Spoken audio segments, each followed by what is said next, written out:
অবস্থা। জি, আমরা অনেক লোক অ্যাক্সিডেন্ট হয়, গাড়ি ঘোড়া নিয়ে পরে নদীতে পরে, আমরা যতটুকু পারি আর কি সাহায্য সহযোগিতা করি। এছাড়াও আর্থিকভাবে আমরা সহযোগিতা, আমাদের দ্বারাতেই এই ব্রিজটা এখন পর্যন্ত ঠিক আছে। এর মাঝখানে এক পিচ্চি বাচ্চা পড়ে গেছিল, আহা, আমরা চলা হইতেছি না, মানে আপনাদের খুব কষ্ট হইতেছে তাই তো? আমরা সব কষ্ট হয়, চলাচল গাড়ি ঘুরিলে চলাচল করা হয় না। আসসালামু আলাইকুম। আজকে আমরা চলে আসছি একটা কাঠের ব্রিজের, মানে অনিরাপদ, মানুষের জন্য অনিরাপদ একটা ব্রিজের এখানে। তো এই ব্রিজটা হলো লাওয়ার গাবতলী বাজার। তো এই ব্রিজটার সম্পর্কে এলাকাবাসীর সাথে কিছু কথা বলবো, দেখি এলাকাবাসীর মতামত কি, এই ব্রিজটাকে এরা সংস্কার চায় কিনা। তো ভাই আসসালামু আলাইকুম। এই যে আমাদের এক জনপ্রিয় কন্টেন্ট ক্রিয়েটরের সাথে দেখা, উজ্জ্বল ভাই। তো এই উজ্জ্বল ভাই, আপনার বাড়ি তো এখানেই? হ্যাঁ, আমার বাড়ি এখানে।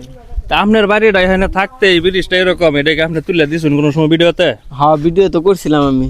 পরে কি এটার কোনো ফিডব্যাক পাইছেন?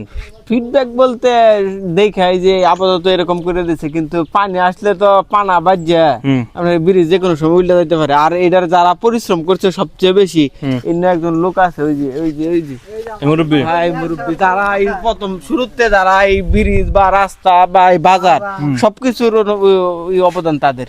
আচ্ছা, তাহলে আসসালামু আলাইকুম। ওয়ালাইকুম আসসালাম। ভালো আছেন? আলহামদুলিল্লাহ, ভালো আছে। এই তো আলহামদুলিল্লাহ। তো উজ্জ্বল ভাই যতটুকু বললো, এই ব্রিজ বাজারের অবদান আপনার অনেক।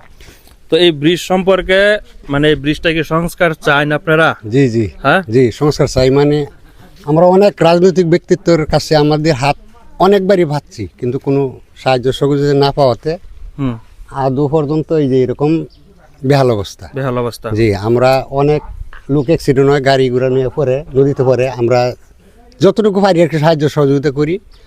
এছাড়াও আর্থিকভাবে আমরা সহযোগিতা, আমাদের দ্বারাতেই এই ব্রিজটা এখন পর্যন্ত ঠিক আছে। আমরা 2015 সালে বাজার করছি। বাজার করার পর থেকে আমাদের আর্থিক সহায়তায় এই ব্রিজটা এইভাবে চলছে।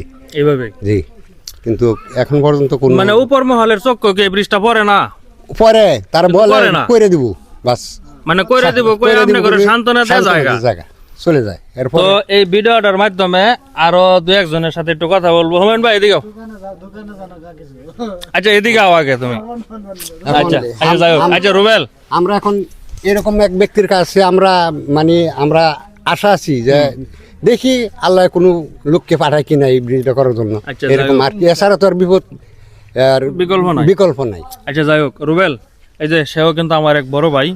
তো আমরা অবশ্যই নাম ধরে ডাহি, ভাইটাই ডাহি না, তো আসলে কিন্তু আমার বড় ভাই। তো রুবেল ভাই, তোমার এই ব্রিজ সম্পর্কে কিছু কথা থাকলে বলো।